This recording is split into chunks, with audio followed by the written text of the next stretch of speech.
جیسے مجھ کو نماز پڑھتے دیکھتے ہو ویسے نماز پڑھو تمہاری نماز. یہ وہابی بھی پڑھتے ہیں حدیث, دیوبندی بھی یہ حدیث پڑھتا ہے, لیکن صرف یہی پڑھتے رہے.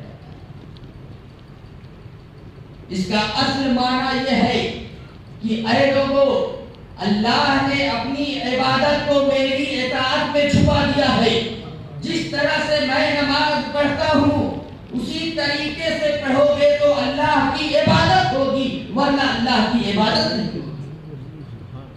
اب ایک نقطہ یہاں سے یہ بھی کھل گیا, جو لوگ کہتے ہیں کہ نبی کا خیال نماز میں آ جائے معاذ اللہ, تو یہ فلاں فلاں چیز سے وغیرہ وغیرہ اللہ کی بنا ایسے بولتے. اس حدیث سے یہ واضح ہو گیا کہ جب آپ یا صحابہ کرام رسول پاک صلی اللہ علیہ وسلم کے پیچھے نماز پڑھتے تھے تو آپ کو دیکھتے تھے نا. جب دیکھتے ہوں گے تو خیال نہیں آتا تھا کیا کہ چلو وہ کہیں کہ یہ تو مسجد نبی میں پڑھنے والوں کے بارے میں ہے کہ جیسے مجھے نماز پڑھتے دیکھتے ہو ویسے پڑھو. لیکن جو مسجد قباء میں پڑھ رہا ہے, جو مسجد حرام میں پڑھ رہا ہے, اس کے سامنے تو میرے آقا نہیں ہے, پھر ان کے دل میں نہیں خیال آئے گا؟ نہیں جناب, ان کے دل میں بھی خیال آئے گا. دنیا میں کسی بھی کونے میں اگر کوئی نماز پڑھے گا تو اس کے دل میں رسول اللہ کا خیال ضرور آئے گا, کیونکہ جب وہ قیام کرے گا تو وہ اس کے دل میں یہ خیال آئے گا کہ میرے آقا نے ایسے ہی قیام فرمایا ہے. جب وہ رکوع کرے گا تو اس کے دل میں یہ خیال آئے گا کہ میرے آقا نے ایسے ہی رکوع کیا ہے. جب وہ رکوع کی تسبیحات پڑھے گا تو اس کے دل میں یہ خیال آئے گا کہ میرے آقا نے یہ تسبیحات پڑھی تھی رکوع میں. جب سجدہ کرے گا تو اس کے دل میں یہ خیال آئے گا کہ حضور نے ایسے ہی سجدہ کیا تھا. جب وہ قعدہ کرے گا, جب وہ سلام پھیرے گا تو اس کے دل میں یہ خیالات آئیں گے کہ نہیں آئیں گے؟ ضرور آئیں گے. اور ذرا سوچئے میرے آقا کی عظمت کہاں کتنی. ہم کو اور آپ کو اگر نماز ہم پڑھیں تو حالت قیام میں کہاں نگاہ رکھنے کی کا حکم ہے؟ سارے فقہا کی کتاب کو آپ دیکھ لیں گے تو وہاں یہی لکھا ہوا ہے کہ جب کوئی شخص نماز پڑھے تو حالت قیام میں سجدے کی جگہ پر نگاہ رکھے. لیکن صحابہ کو یہ حکم نہیں تھا. صحابہ کو میرے آقا نے یہ حکم دیا تھا کہ جب تم لوگ نماز پڑھو تو میرے اوپر نگاہ رکھو. مطلب کیا ہے کہ عبادت اللہ کی کرو اور زیارت رسول اللہ. یہ میں اپنی طرف سے نہیں کہہ رہا ہوں, حضرت خباب ابن الارت رضی اللہ عنہ یہ بڑے عظیم صحابی, بڑے قدیم صحابی. ایک بار حضرت عمر فاروق رضی اللہ تعالیٰ عنہ کے زمانے میں خلافت کے دور میں حضرت ابو سفیان ان سے ملاقات کی. دربار سے انہوں نے کہا جاؤ امیر المومنین سے ابو سفیان اور اس کے ساتھیوں کے لیے اجازت کرو. وہ آ کر کہتا ہے کہ آپ یہاں پر بیٹھے, امیر المومنین کچھ کاموں میں مصروف ہیں. تو اتنی دیر میں حضرت خباب آ گئے. وہ بھی دربار سے کہتے ہیں جاؤ امیر المومنین سے خباب کے لیے اجازت کرو. وہ جاتے ہیں اور آ کر کہتا ہے دربار کی آپ کو امیر المومنین نے بلایا. آپ اندر چلے گئے. ابو سفیان نے کہا عجیب زمانہ آ گیا, ہم پہلے سے آئے ہوئے ہیں اور ہمیں ویٹنگ روم میں بیٹھایا گیا اور یہ بعد میں آئے اور پہلے بلائے گئے. ان کے ساتھیوں میں سے ایک ساتھی نے کہا ابو سفیان ناراض ہونے کی ضرورت نہیں ہے. فارات کی چوٹی سے اسلام نے سب کو ایک ساتھ دعوت دی تھی, لیکن جس نے پہلے قبول کی اس کی دعوت کو اس کو پہلے بلا لیا گیا اور جو اس کی شان و شوکت کا انتظار کرتا رہا اسے انتظار میں بیٹھایا گیا. پھر امیر المومنین کے ہاتھ ملا ہے. انہوں نے دربار سے کہا جاؤ ابو سفیان اس کے ساتھیوں کو بلایا. جب آتے ہیں وہ تو حضرت خباب سے حضرت عمر فرماتے ہیں خباب ذرا اپنی چادر تو ہٹاؤ اپنی پشت سے.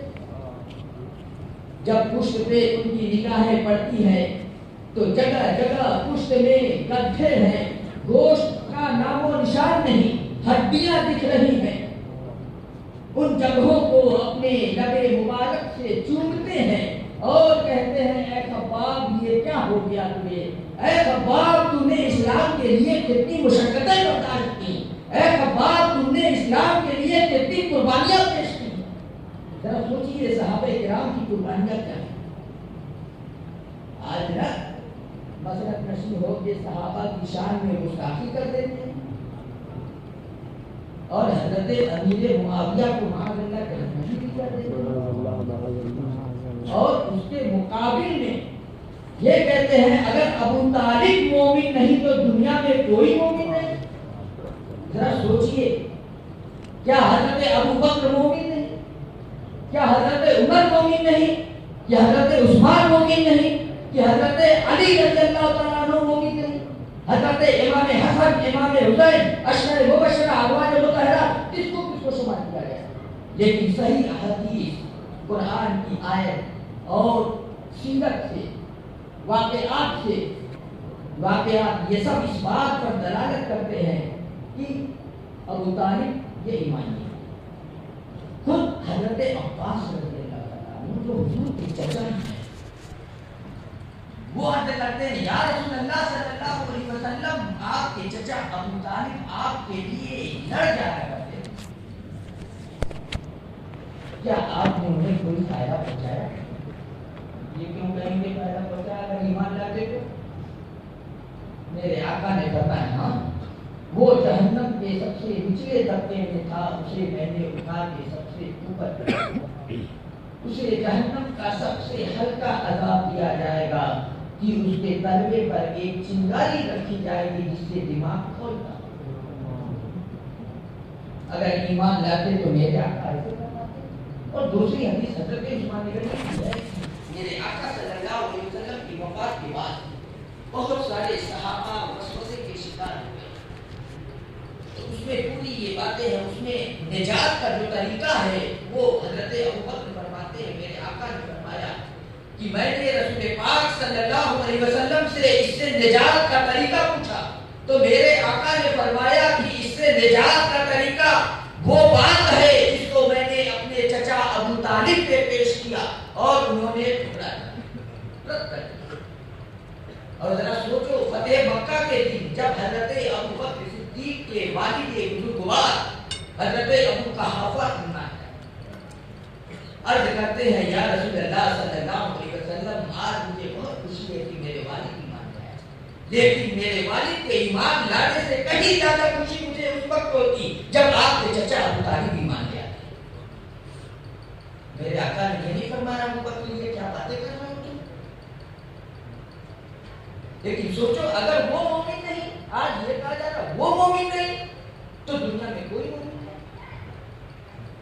اور امیر معاویہ معاذ اللہ جہنمی, امیر معاویہ ان صحابہ میں سے ایک ہیں جن کو میرے آقا صلی اللہ علیہ وسلم نے وحی کی کتابت پر معمول کیا تھا. سوچو اگر امیر معاویہ جہنمی ہے یا امیر معاویہ غیر معتبر ہے تو ان آیتوں کا کیا کرو گے جن کی کتابت انہوں نے کی تھی؟ کیا قرآن کو بھی غیر معتبر کہہ دو گے؟ کیا قرآن کو بھی ناقص کہہ دو گے؟ یا قرآن میں انہوں نے خود کر دیا ہے؟ کیا کہیں گے؟ قرآن تو صحیح ہے, اس لیے بولنے سے پہلے بہت دور تک سوچنا چاہیے. عزیزان ملت اسلامیہ صحابہ کی قربانیاں, آج تو ہم بھینس کی قربانی کرتے انگلی کٹ جاتی ہے تو کتنی تکلیف پہنچتی ہے, کیا کہہ دیتے ہیں اور ڈاکٹر کو ہو جاتے ہیں. لیکن صحابہ کی قربانیاں دیکھیے, اپنے بچوں کو قربان کر رہے ہیں, اپنے گھر بار کو چھوڑ رہے ہیں, اپنی جاگیروں کو اپنی دولتوں کو ٹھکرا دیا انہوں نے, اور اپنی جان کی بھی پرواہ نہ کی, دین اسلام کی ایسی دنیا کے کونے کونے میں رسول پاک صلی اللہ علیہ وسلم کی باتوں کو اور دین اسلام کے احکام کو پہنچا دیا جائے. یہ صحابہ کی محنتیں ہیں, ان کی مشقتیں ہیں, ان کی جانفشانیاں ہیں کہ آج پوری دنیا میں اسلام چمک رہا ہے. تو میں یہ کہہ رہا تھا, حضرت خباب ابن الارت, ان سے کسی نے پوچھا حل یقرأ رسول اللہ صلی اللہ علیہ وسلم فی الظہر, کیا نبی اکرم صلی اللہ علیہ وسلم ظہر کی نماز میں قرأت فرمایا کرتے تھے؟ آپ میں سے کتنے لوگ ہیں جو امام کی قرأت سنتے ہیں ظہر میں؟ کوئی ہے؟ ارے اگر کوئی پڑھ دے گا تو مقتدی کہے گا سبحان اللہ سبحان اللہ, یعنی ظہر میں قرأت نہیں ہے, امام صاحب سے لکما دے گا. لیکن حضرت خباب ابن الارت سے جب پوچھا کہ آپ نے فرمایا نام, ہاں میرے آقا قرأت فرمایا, تو انہوں نے پوچھا بیمار آپ کو کیسے معلوم کی قرأت فرماتے, کیا زور زور سے کر دیتے ہیں؟ فرماتے ہیں بے اشترار لحیتہ, میرے آقا صلی اللہ علیہ وسلم کی ریش مبارک کھلتی تھی تو ہم سمجھ جاتے تھے کہ حضور قرأت میں مصروف. اس کا مطلب کیا ہے؟ صحابہ نماز پڑھتے تھے اور نگاہیں حضور پر جما کے رکھتے, کبھی تو دیکھ رہے ہیں. اگر احادیث کو بیان کیا جائے تو اموات لگ جائے اس معاملے میں, لیکن میں اتنے پر اکتفا کرتا ہوں. ابھی ہمارے مشائخ کرام لیکچر بھی ہیں اور شہزادے بھی ہیں, ان کا بھی فیضان کی دے اللہ تبارک و تعالی ہم لوگوں کو مشائخ اعظام کے پوری برکات سے مالا مال.